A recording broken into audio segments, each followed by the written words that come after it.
So what they've done is Microsoft was set up so that there would be one global operating system that the U.S. government had a backdoor into for all computers everywhere in the world. Right. Then they set up Google as a search engine, and let's just look at the background of the two guys who supposedly set it up. Larry Page and Sergey Brin. That's right. Now, Sergey Brin he was born in Russia, so he's from an immigrant family. But listen to this. His father was a mathematician who worked at the University of Maryland, and his mother worked for NASA. I didn't know that one. It's like a blue-blood line. NASA. And that is exactly where Sergey Brin and Larry Page park their private jets. Of course. Is at the NASA facility. Mm-hmm. They don't have to go through TSA. Gosh, what a surprise. Right. Larry Page is an American. His parents were both computer science professors at Michigan State University, and his father was one of the top experts in the United States on artificial intelligence. Now, Sergey Brin married a Polish-American woman called Anne Wojcicki. So as soon as Anne Wojcicki married Sergey Brin, she was given millions of dollars in venture capital the day of the wedding. I think she got $20 million just to start. Right. That's right. All right, hold on. Lorraine Moret is our guest tonight, a longtime friend of good people everywhere on the planet. Her work in depleted uranium, of course, really knows no bounds and needs not much of an introduction. She's talked about it too many times to count around the world and on this program as well. We're talking about Google and DNA and control. Next time you hit the Google search function, just keep in mind that your finger is doing a lot more than simply looking up information. You're helping to propel a monster on the planet. It is a beast. It's unbelievable what's going on. Go ahead. It's unbelievable. And what I want to emphasize is that Google, Microsoft, Facebook, and the social networking websites, all of them. eBay, Skype, Google Mail, Yahoo Mail, PayPal, these are all the same entity. They're all integrated. They get bought and sold and traded around. These are all U.S. Navy and military operations. Now, I know a physicist who told me that they were tracking people in the lab by the electromagnetic frequency emitted by individuals' DNA. In other words, every living thing is an antenna that transmits and receives. We're an electrical system, and the DNA in every living thing has a unique frequency and signal. That is what they're using, what they're focusing on, and what they're weaponizing to completely control us. The DNA Human Genome Project was carried out at the Lawrence Berkeley National Lab, where I was a staff scientist for 5 years. But the Lawrence Livermore Lab, Los Alamos National Lab, these are all nuclear weapons labs, were also involved. That means the military, because the nuclear weapons labs exist for the Pentagon, and the Pentagon exists for the oil companies. So the Human Genome Project was set up and well-funded to experiment and to research and to describe the human genome. Now, how would they use that? Well, what we know about Google is that they are doing DNA surveys from space. This would be NASA and the Navy. NASA is run by the Navy. They have been tracking and identifying isolated populations, for instance, in the Amazon, who have never had contact with Western people.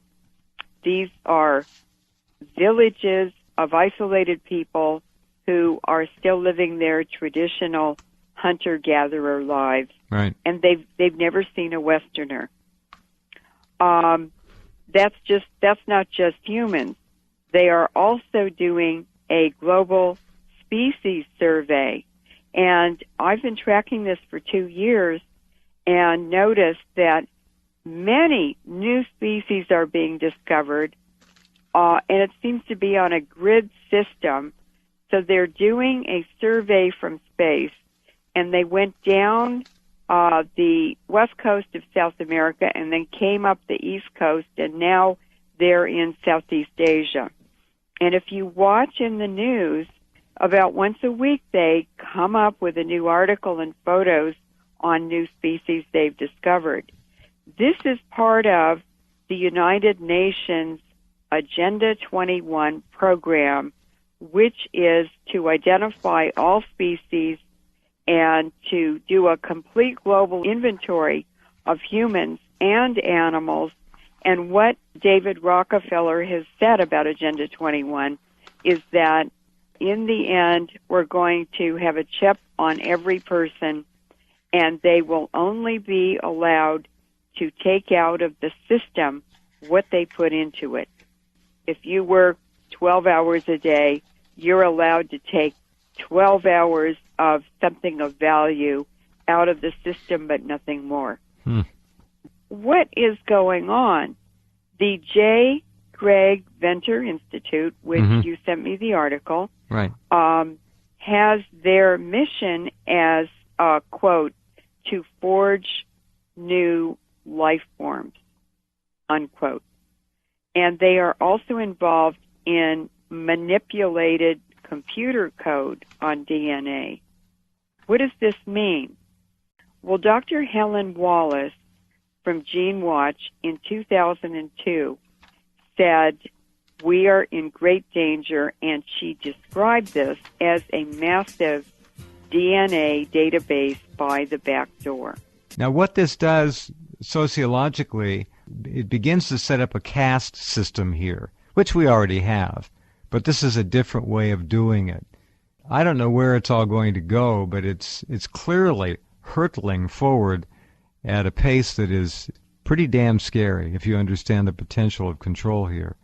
And what they're doing is using computing, medicine, technology, and the police state to converge into basically what is creating a totalitarian scientific oligarchy. And their purpose is to get this information and use it in discriminatory programs where the rich benefit and the poor are impacted negatively by these programs. And the second part of that agenda is the depopulation initiatives. Now, a really good example about this biopiracy. Now, I did an interview with Dr. Wynne Parker. So on the air, I was talking about depleted uranium and the tremendous affinity it has for the DNA and mitochondria, because uranium and phosphate structures, they have a love affair all through the universe. And that means that when people are exposed to uranium particles from these wars in Iraq and Afghanistan and Yugoslavia, and by the way, it's over here in 2 weeks in the U.S., and we're inhaling it. Sure, all the time. It sticks to our DNA and our mitochondria that provide all the energy for the body. Somebody made the decision to go ahead and use it against the people in Yugoslavia and then Iraq, knowing full well what would happen. And that's a party I would like to see brought to justice, whoever that was. So as I was sitting there describing all of this to Dr. Parker, and I was talking about H.A.R.P, this is all integrated into the H.A.R.P system, I knew that Dr. Parker, Wynne Parker, was not his real name. I knew he was a CIA scientist. I knew he'd worked for the U.S. government, for the Department of Defense, for the World Health Organization, and the UN at different times. And I knew that he was a microbiologist who knew the whole field because he had to advise the government.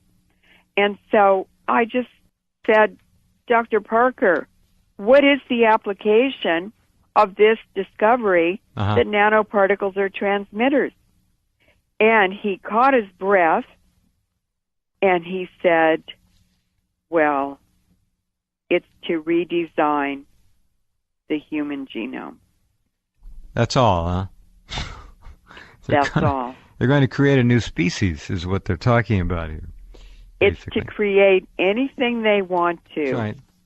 It's to repeat anything they want to. It's this totalitarian, insane scientific oligarchy that's run by psychopaths, and they think they can do anything they want to. Well, so far nobody's around to stop them, unfortunately. Now, what is transmitting and receiving that's around us? Well, how about cell phones in the megahertz frequency band? These are some abstracts that I'm going to just read the titles of. This is 1996. Single and double-strand DNA breaks in rat brain cells after acute exposure to radio frequency electromagnetic radiation. And they used the cell phone frequencies. DNA strand breaks in rat brain cells.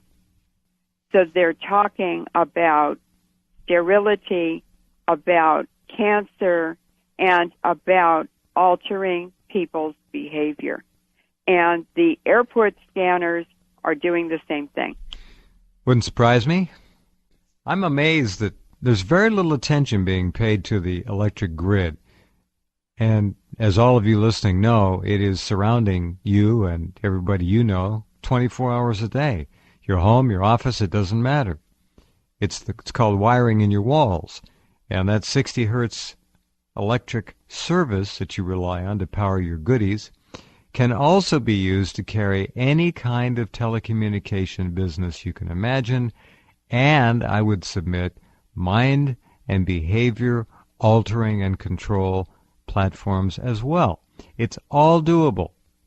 It's very simple to do because we are electrical systems and we transmit and receive just like any other antenna. We're electrical first and chemical second. We are electric beings.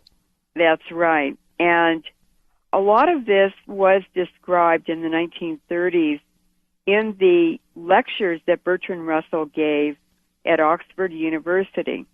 And I would like to read a paragraph, if that's okay. Yeah, we have 3 minutes, so you have to hurry. Okay.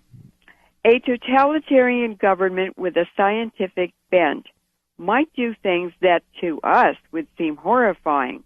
The Nazis were more scientific than the present rulers of Russia and were more inclined to the atrocities that I have in mind. If they had survived, they would probably have soon taken to scientific breeding. Any nation which adopts this practice will, within a generation, secure great military advantages. The system, one may surmise, will be something like this, except possibly in the governing aristocracy. All but 5% of males and 30% of females will be sterilized. The 30% of females will be expected to spend the years from 18 to 40 in reproduction in order to secure adequate cannon fodder. As a rule, artificial insemination will be preferred to the natural method. The unsterilized, if they desire the pleasures of love, will usually have to seek them with sterilized partners. In other words, Jeff, Bertrand Russell's message is that wild reproduction is no longer an option. Yeah. So basically, they have unlimited budgets. They have an unlimited scientific body in universities to do all this research. And today, over 50% of scientific research money in universities comes from the Pentagon.